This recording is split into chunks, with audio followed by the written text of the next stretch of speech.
오늘 온라인 예배 참석하신 여러분 가운데 하나님께 부어주시는 은혜와 평강이 오늘도 충만케 임하시기를 축복합니다. 아멘. 오늘도 우리에게 하나님 주신 귀한 말씀을 같이 나누도록 하겠습니다. 출애굽기 35장 21절에서 35절까지의 말씀을 같이 나누도록 하겠습니다. 21절입니다.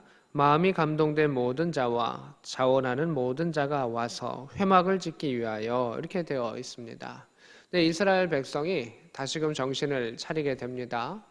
우상을 만들던 것에서 다시 이제 정결하게 하고 하나님께서 함께 가겠다라고 말씀하셨기 때문에 그 말씀을 받고 그 말씀을 아멘으로 하며 하나님을 주목하는 가운데 성막을 만들게 됩니다. 그리고 그 성막 안에 쓰일 여러 가지 기물들을 만들게 되는데, 하나님께 어떻게 하면 더 온전한 예배를 드릴 수 있을까라고 하는 것이 이 안에 고민되어 있는 것을 보게 됩니다.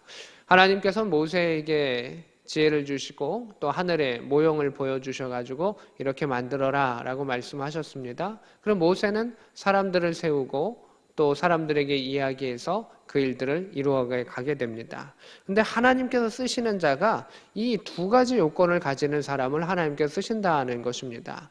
세상의 사람들의 기준은 능력이 있는 사람들을 쓰게 되어 있습니다. 회사에서 누군가를 취업을 시킬 때 가능성이 있는 사람도 쓰지만 일단 능력이 있어야 되는 사람들을 사용하고 그 능력을 발휘할 수 있게 하는 것이 회사와 일반 사람들을 뽑는 그런 것입니다. 근데 하나님께서 사용하시는 것은 좀 다릅니다. 첫 번째는 마음이 감동된 모든 자라고 하는 것입니다. 이 마음이 감동된 자라고 하는 것은 성령의 충만함을 받은 사람입니다. 사람들이 음악에 감동을 받기도 하고요. 또 여러 가지 예술적인 것에 감동을 받아서 또 능력들이 나타나기도 하고 그 마음이 정화되기도 합니다. 좋은 현상이죠. 그런데 하나님 믿는 자는 무엇에 감동이 되어야 하는가? 하나님의 은혜에 감동되기도 하지만 그 은혜를 깨닫게 하시고 그 사랑을 깨닫게 하시는 이는 누구십니까? 성령님입니다. 그래서 성령의 영에 의해서 그 사람이 감동이 되면 그 사람은 어떻게 되죠? 움직이게 되는 겁니다. 사람의 마음이 움직이는 것은 왜 움직이겠습니까? 여러 가지 마음이 가기 때문인데 그 마음이 가게 하는 원동력, 성령의 감동이다. 하나님의 은혜를 깨닫게 하고 사랑을 깨닫게 하는 성령의 능력이다라고 하는 것을 보게 됩니다. 그래서 첫 번째는 하나님 쓰시는 사람은 마음이 감동된 자, 성령이 충만한 자를 말하고 있습니다. 두 번째는 자원하는 모든 자, 이렇게 되어 있습니다. 자원하는 자라는 것입니다. 이게 특별합니다. 하나님은 자신의 것을 자원해서 내놓는 사람, 하나님의 일들 가운데 자원해서 나오는 사람들을 좋아하십니다. 그 안에도 어떤 요소가 있죠? 자원하다라고 하는 것은 그 사람의 의지 또는 그 사람의 마음이 들어가죠. 하나님 참 특별하십니다. 우리 인간은 참 유한한 존재인데 이 유한한 존재에게 하나님 원하시는 것은 마음이십니다. 그 마음을 하나님 보시고 또 다른 말로 하면 그 마음의 중심이시죠. 그 중심이 하나님께로 향해 있는 자를 하나님께서는 사용하신다. 세상을 기웃거리지 아니하고 그 마음이 하나님께로 있는 자, 그 마음이 자원해서 하나님을 향하는 자에게 하나님은 그를 사용하신다는 겁니다. 이 안에 보면 능력이 있는 자라고 하는 단어가 결코 나와 있지 않습니다. 성령의 감동이 된 자와 자원하는 자를 하나님께서 사용하십니다. 왜냐하면 능력은 누구로부터 나옵니까? 하나님으로부터 나옵니다. 하나님 어떤 분이십니까? 전지전능하신 분입니다. 그래서 우리는 하나님 능력을 주세요 라고 구할 수도 있고요. 지혜를 주세요, 지식을 주세요 라고 구할 수도 있습니다. 또 그렇게 구하면 주시겠다고 말씀하셨는데 핵심적인 것은 무엇이냐면 성령을 구하는 겁니다. 그리고 성령의 지혜를 구하는 것입니다. 그리고 우리가 자원하는 마음으로 하나님을 사랑하고 따르면 그 모든 것들을 하나님께서 후히 주시고 부어주시고 인도하여 주신다라고 하는 것입니다. 그리고 우리가 놓치는 것들이 있는데 뭐냐면 마음이 감동된 자, 자원하는 자 이렇게 말하는데 그 앞에 붙는 수식어가 있습니다. 뭐가 붙냐면 감동된 모든 자, 자원하는 모든 자, 이 모든이라는 단어가 씁니다. 하나님은 성령이 충만한 모든 사람을 사용하실 수 있다, 사용하신다는 겁니다. 그냥 이것은 하나의 그냥 부분의 조건이 아니라 전부의 조건이라는 겁니다. 성령 충만과 자원하는 것은 모든 전부의 조건을 인정하는 것입니다. 하나님 이러한 모든 사람을 두루두루 사용하신다. 사람은 마음이 있어도 안 될 때도 있죠. 실력이 안 될 때도 있고 부족할 때도 있죠. 또 여러 가지 것이 마음이 가지 않아도 사람들이 막 움직일 때도 있죠. 근데 하나님은 너가 성령에 의해서 움직이느냐, 너가 자원해서 움직이느냐, 그럼 내 그 사람을 반드시 사용할 것이다. 이게 하나님의 약속이라는 것입니다. 그래서 그 사람들을 통해서 그 사람들이 회막을 짓기 위하여 그 속에 쓸 모든 것을 위하여 거룩한 옷을 위하여 예물을 가져다가 여호와께 드렸으니 하나님께 드림은 성령의 충만함과 자원하는 것이다. 예물의 핵심은 무엇입니까? 자원입니다. 우리가 마음으로써 하나님께 드리는 것, 그것이 참으로 중요하죠. 그리고 우리 마음이 가는 곳에 우리의 재물도 가게 있고 우리의 마음이 가는 곳에 우리의 에너지도 가 있는 것입니다. 우리 예배도 마찬가지입니다. 온라인이든 오프라인이든 간에 우리의 마음이 자원하는 마음으로 하나님께 가 있으면 우리는 예배를 드릴 수밖에 없는 것입니다. 예배는 어떻게 하는 겁니까? 보는 게 아니고 예배는 드리는 겁니다. 그 말이 참 멋지지 않습니까? 경배 드리는 것이고 예배는 드리는 것입니다. 하나님께 드리는 것이죠. 나의 시간과 나의 생명을 태워서 하나님께 드리는 것이죠.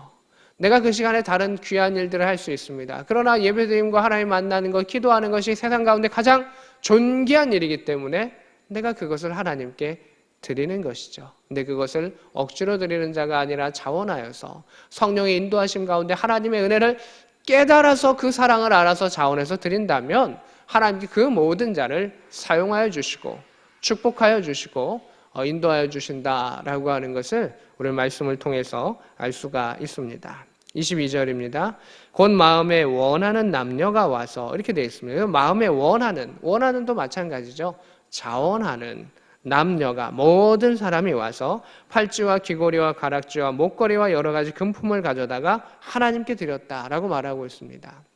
우상을 섬길 때도 그들은 그 금가락지와 여러 가지 것들을 그 우상 앞에 내어놓았습니다. 그리고 그것이 또 다른 우상이 되기도 하고 여러 사람들을 묶이게 합니다. 이 하나님께로 집중하게 되자 우상에게 쏠렸던 재물이 하나님께로 가게 되고 하나님께 올려드렸던 그 재물이 하나님 나라를 위해서 귀하게 쓰임받게 되었다라고 하는 것을 보게 됩니다. 23절입니다. 무릇 청색, 자색, 홍색 실과 가는 배실과 염소 털 그리고 붉은 물 들인 수장의 가죽과 해달의 가죽이 있는 자도 가져왔으며 이렇게 되어 있습니다. 여기 재밌는 게 있죠. 해달의 가죽이 나옵니다. 나머지 가죽들은 그래도 육지에서 구할 수 있어 라고 말하는데 해달에서 가죽을 가져왔습니다. 아마 방수하는 데 쓰는 것이겠죠. 정말 귀한 것을 그들이 하나님께 내어놓는 것입니다. 위에 귀한 것을 그들은 광야에 있습니다. 해달 가죽은 이제 또 얻을 수 없습니다. 내어놓으면 다음에 특별한 환경이 조성되기 전까지는 그들은 구할 수 없는 것입니다. 근데 그들이 그것을 자원해서 내놓는 것입니다. 자원함은 이러한 것입니다. 내가 다음을 바라보면서 움직이는 것이 아니라 지금 이 순간 하나님께서 필요하시다면 또는 이 순간 하나님을 위한다면 그것을 내어드리는 겁니다. 하나님의 필요로 하신다는 것은 하나님이 부족해서 그것을 하신다는 것이 아니라 하나님이 그 일을 통해서 하나님의 위대한 일들을 만들어 가신다는 것입니다. 돌로도 떡을 만드실 수 있고 돌로도 찬양할 수 있게 하셨던 그 하나님께서 그 사람의 도구를 통해서 그 이 땅 가운데 더욱더 하나님의 영광을 풍성하게 보여주시는 것, 그것이 이 안에 나타나는 것입니다. 그래서 마음이 담긴 재물과 그 사람의 재능과 그 모든 것들은 하나님의 영광이 임재하는 아름다운 그릇이 된다라고 하는 것을 볼 수가 있습니다. 24절입니다. 은과 노수로 예물을 삼는 모든 자가 가져다가 여호와께 드렸으며 섬기는 일에 소양되는 조각목 있는 모든 자는 가져왔으며 마음이 슬기로운 모든 여인은 이렇게 되어 있습니다. 그리고 26절로 넘어가면 마음의 감동을 받아 슬기로운 모든 여인은 이렇게 되어 있습니다. 슬기롭다. 이게 지혜를 말하는 것이죠. 그 사람이 지혜로울 수 있는 이유를 성경은 이렇게 이야기합니다. 마음의 감동을 받아서 성령의 충만함을 받은 사람이 그 성령의 은혜 가운데 지혜를 통해서 그 어떤 일들을 만들어냅니다. 염소털로 실을 뽑는 그 지혜를 그들은 발견해내고 알아내고 그 일들을 할 수 있게 되었다는 것입니다. 전에도 그들이 할 수 있었는지 없었는지는 알 수 없습니다. 그러나 그 계기가 성령의 충만함이었다는 겁니다. 하나님의 감동이었다는 것입니다. 하나님의 감동은 그 사람이 여지껏 깨닫지 못했던, 그 사람이 발현하지 못했던 지혜와 능력을 발현케 하시며 인도하신다는 것입니다. 하나님께서 놀랍게 성령을 통해서 기폭제가 되어주시고 우리의 삶을 변화시켜 주신다는 것입니다. 이전에 하지 못했던 것이 나중에는 할 수 있게 되는 것이고, 이전에 주저했던 것이 할 수 있게 되는 놀라운 변화는 무엇입니까? 성령 하나님이라는 것입니다. 오직 하나님을 통하여 그 일들을 행할 수 있게 하셨던 것을 보게 되고, 더 풍성함의 예배로 주께서 인도하신 것을 보게 됩니다. 29절입니다. 마음에 자원하는 남녀는 누구나, 이렇게 되어 있습니다. 하나님은 누구나 모든 사람을 사용하실 수 있는데 자원하는 남녀는 누구나 사용하신다는 겁니다. 우리가 그 일을 나는 못해요, 나는 시간이 없고 건강이 없고 뭐 이래서 안 돼요 라고 이야기합니다. 그런데 성경이 말하고 있는 것은 너가 자원하지 않기 때문에 그 일은 못하는 것이다. 너의 마음이 가지 아니하기에 하나님이 너와 함께 하시지 않을 수 있다. 그런 경고의 메시지를 주는 것입니다. 우리의 마음이 하나님, 내가 하나님 나라를 위하여 이렇게 사용하기를 원합니다. 정말 자원하는 마음으로 하나님의 콜링 가운데 우리가 부르심을 받으면, 하나님 부르심 없는데도 주여 내가 무조건 가겠습니다, 이것은 아닙니다. 이것은 모든 것 가운데 영적인 성령의 민감한 가운데 성령께서 우리에게 내가 이게 필요해, 이 일들 너가 해야 돼, 그 마음이 들렸을 때 내가 자원하는 마음으로 그것을 가면 복이 된다는 겁니다. 때로는 억지로 짊어진 십자가도 복이 될 때들이 참 많이 있는데, 자원하는 마음으로 그 십자가를 진다면 그것은 놀라운 폭발적인 은혜의 역사를 우리 가운데 허락하심을 보게 됩니다. 그래서 이 출애굽기 가운데 이들이 자원하는 마음을 들었고 성령 가운데 인도했으며 그 일들을 다 하나님의 뜻대로 다 이루었습니다. 그래서 이 출애굽기 가운데는 성경에 딱 2번밖에 나타나지 않냐는 하나님께서 너무너무 기뻐하시는 그 영광이 이 땅 가운데 사람들 가운데 당당하게 나타나는 그 모습이 이 안에 있습니다. 하나님 기뻐하시는 예배의 그 모습이 이 안에 출애굽기 가운데 나타나는 것입니다. 성령에 의해서 인도함을 받은 그 예배, 자원함이 있는 그 예배, 하나님을 주목하는 예배, 말씀이 온전히 다 이루어진 그 예배가 오직 성령의 충만함에 자원함을 받은 자를 통해서 이루어졌다라고 하는 것입니다.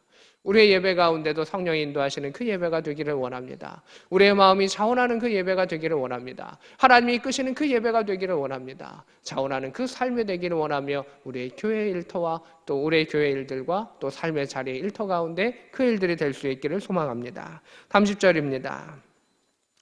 모세가 이스라엘 자손에게 이르다 볼지어다 여호와께서 유다 지파 훌의 손자여 우리의 아들인 부살레를 지명하여 부르시고 하나님의 영을 그에게 충만하게 하여, 이렇게 되어 있습니다.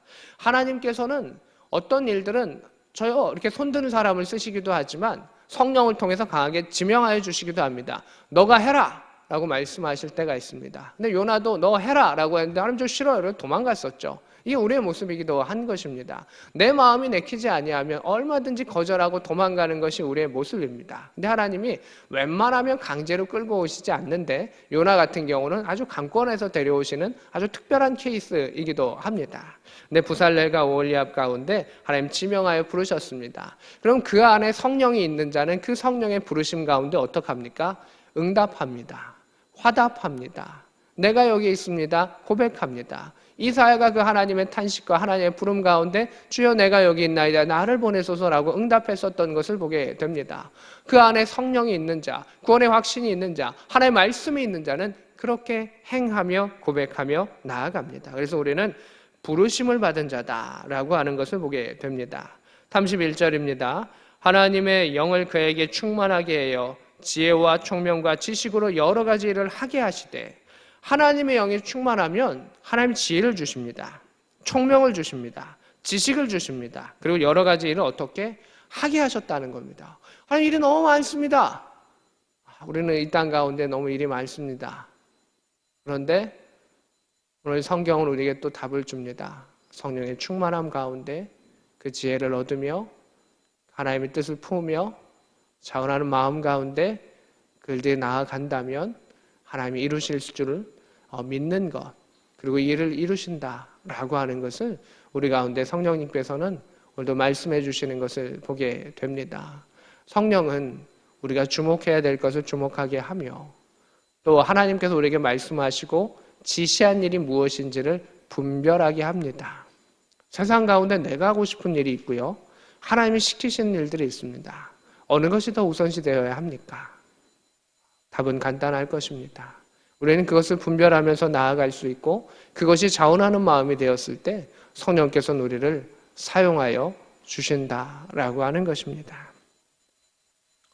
32절입니다. 금과 은과 노수로 제작하는 기술을 고안